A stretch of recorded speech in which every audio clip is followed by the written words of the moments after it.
Sesuatu yang tersambung, kuat, ini erat, dan sulit dilepaskan, itu disebut silah namanya. Apa namanya?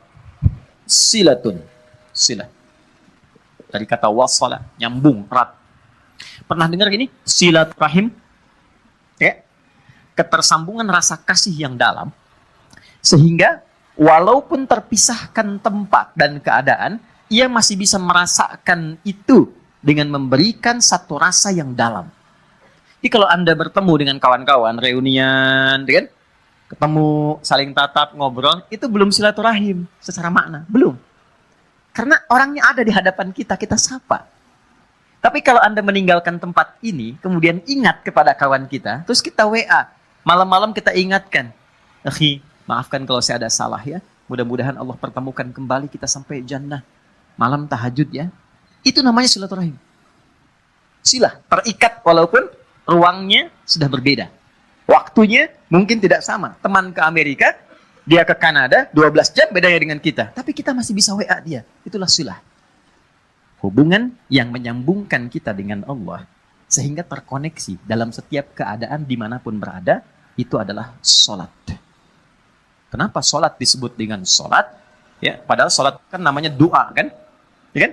Tapi kenapa disebut dengan kalimat sholat? Untuk memberikan kesan ibadah ini melatih kita supaya terkoneksi dengan Allah secara erat dan kuat, sehingga di setiap keadaan kita tersambung dengan Allah. Oke, teman-teman yang laki-laki nih, Anda punya koneksi dengan orang yang punya kedudukan. Gampang nggak pekerjaannya? Gampang.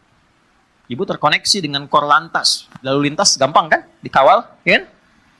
Anda punya koneksi dengan Allah, apa yang sulit bagi Allah?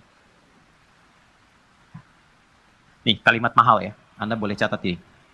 Mau bikin status juga silakan. Terserah. Tapi yang penting status kita di hadapan Allah. Ada satu kalimat yang sangat mahal. Yang kalau kita punya ini, tentram kehidupan dunia. Kalimatnya singkat, cuma 3 kata.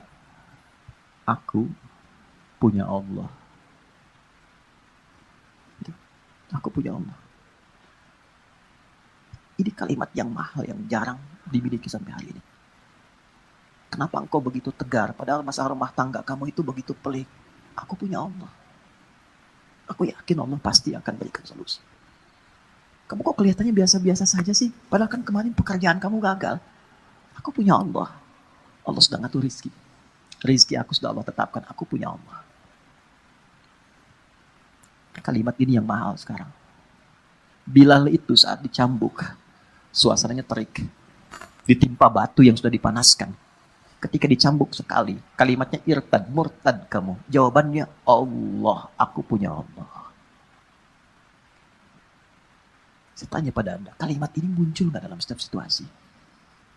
Nah, mungkin itu yang menyebabkan sering ada kegamangan, kegelisahan, pesimis, jatuh terlampau dalam. Punya Allah. Dulu semua orang bekerja itu merasa punya Allah. Mau disogok, ya seorang penggembala kambing itu diuji oleh Umar. Aku ambil ya, 1 aku beli. Jangan, ya. Ini bukan punya saya. Bilang aja dimakan serigala. Pertanyaan cuma 1, fa'aina Allah. Terus Allah di mana? Aku punya Allah. Teman-teman, itu mahal sekali. Nah, sholat itu melatih kita untuk punya itu. Jadi kalau sudah selesai sholat, kita itu terkoneksi dengan Allah. Terkoneksi itu namanya zikir. Dzakaro, ingat. Ingat tuh, zikir tuh gini, bukan diucapkan di lisan.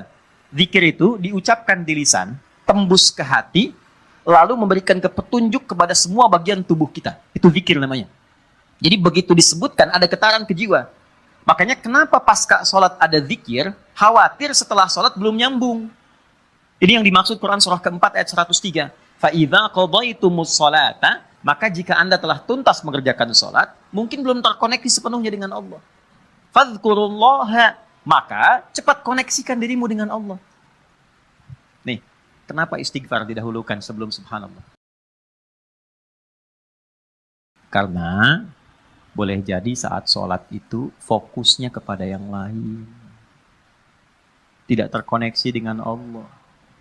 Lisannya Allahu Akbar, tapi di pikirannya handphone Hu Akbar. Ya, status di Instagram belum diupdate, hu akbar.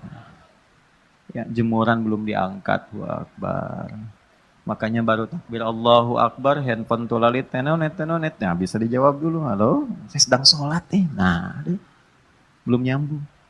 Makanya kita istighfar, khawatir saat sholat ada yang belum terkoneksi. Setelah itu, subhanallah, alhamdulillah, Allahu akbar. Kenapa 33 kali? 33 itu latihan sampai kalimat itu meresap ke dalam hati. Subhanallah, subhanallah, subhanallah. Pertama masih di lisan. Yang ke-10 mulai masuk ke hati, mulai terasa. Mulai nangis, mulai enak, mulai tenang. Alhamdulillah. Alhamdulillah Allah kasih saya ibu. Alhamdulillah Allah kirimkan saya ayah. Alhamdulillah Allah kirimkan saya istri. Alhamdulillah Allah kirimkan saya suami, anak-anak. Alhamdulillah. Enak, sampai tenang. Sampai situ gak? Nah, sampai ujungnya kita merasa punya Allah. Kalau sudah merasa punya Allah, Allahu Akbar. Itu semuanya dah. Nih antum ya. Yang pengusaha pebisnis ya, ada ya. Saya nggak harus tanya angkat tangan lah. Ya. Kalau saya tanya Anda begini.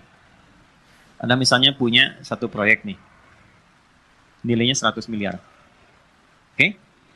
Tapi proyek itu membuat Anda tidak bisa sholat. Sisi lain, ada pekerjaan nilainya cuma 1 juta.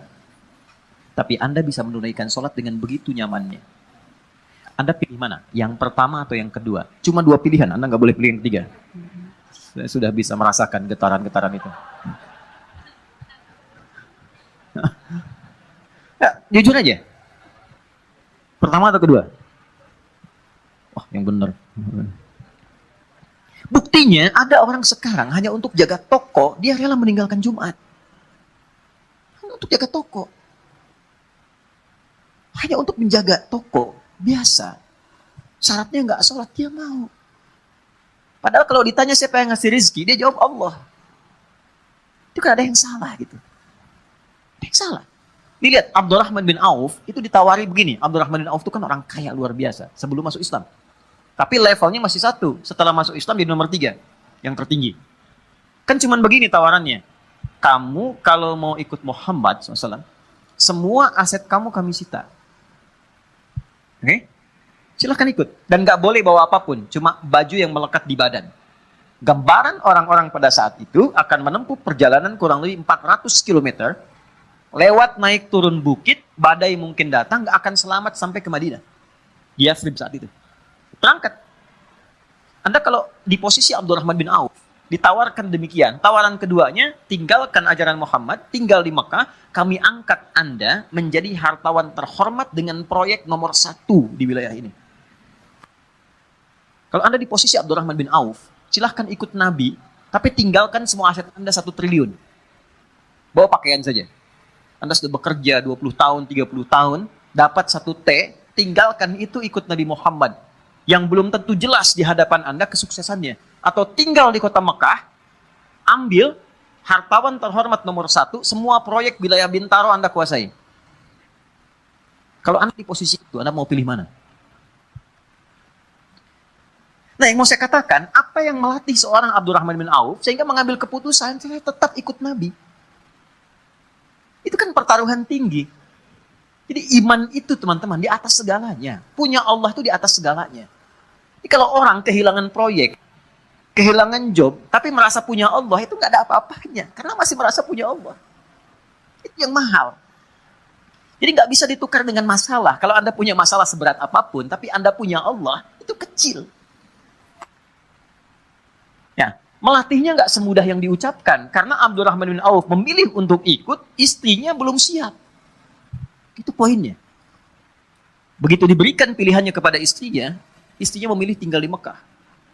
Tawarannya sederhana. Anda ikut seperti suami, berangkat dengan pakaian melekat, tinggal harta suami kami serahkan kepada Anda, dan silahkan pilih pria paling tampan di wilayah Mekah ini, kami fasilitasi pernikahannya.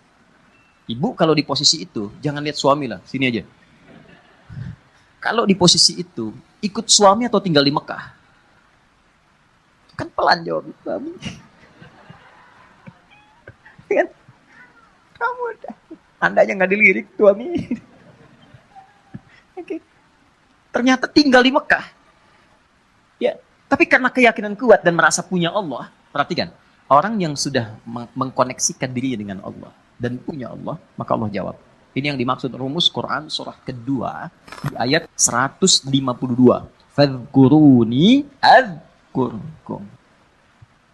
Engkau terkoneksi denganku, menyebut namaku, selalu diartikan menyebut, padahal zikir. Engkau terkoneksi denganku, aku memperhatikan engkau. Jadi sebelum beliau berangkat, Allah sudah siapkan perangkat. Sebelum Abdurrahman bin Auf berangkat, Allah sudah siapkan perangkat di sekitar Madinah. Yang menyambutnya itu harus orang paling kaya di Madinah. Itulah hebatnya orang Madinah. Yang haus disambut oleh orang bawa minuman. Yang lapar disambut oleh orang bawa makanan. Orang yang menolong seseorang sesuai sifatnya disebut dengan ansor namanya. Oke? Jadi ada orang datang ke rumah ke RKM, Mas Dimas lapar nih, disambutnya oleh santi yang bawa makanan. Ya. Ada orang yang wajahnya kelihatan tuh murung, punya utang. Dan disambutnya oleh orang yang dari Lazis, gitu kan? Nah, itu ansor namanya. Maka disambutnya oleh orang yang paling kaya dan digerakkan hati untuk mengatakan kalimat ini. Akhil karim, sami'tu annaka kunta ghaniya atau kama qala. Saudaraku yang mulia, aku dengar engkau pernah kaya. Lihat secara psikologi ya. Lalu jatuh fakir. Dia menyimpulkan begini, kalau pernah kaya dan kemudian turun statusnya, berarti kan ada pengaruh gaya dalam hidupnya. Berubah. Saya sering kutip rumus gaya itu F1 sama dengan F2. Ya, gaya gerak sama dengan gaya dorong. Kan?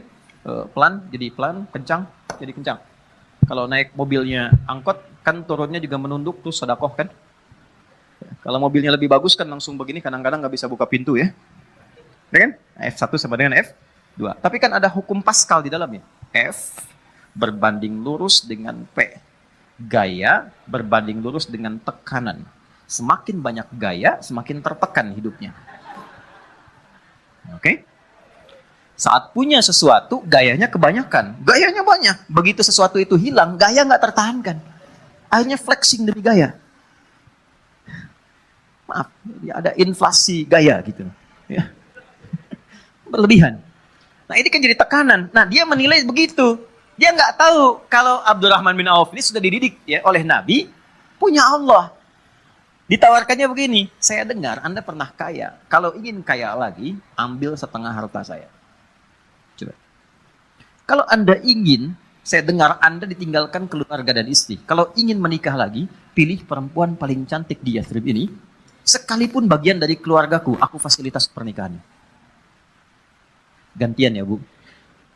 Kalau Anda di posisi itu, dan tidak harus lihat ke sana. Apa yang Anda pilih? Diterima atau tidak ditolak sama sekali?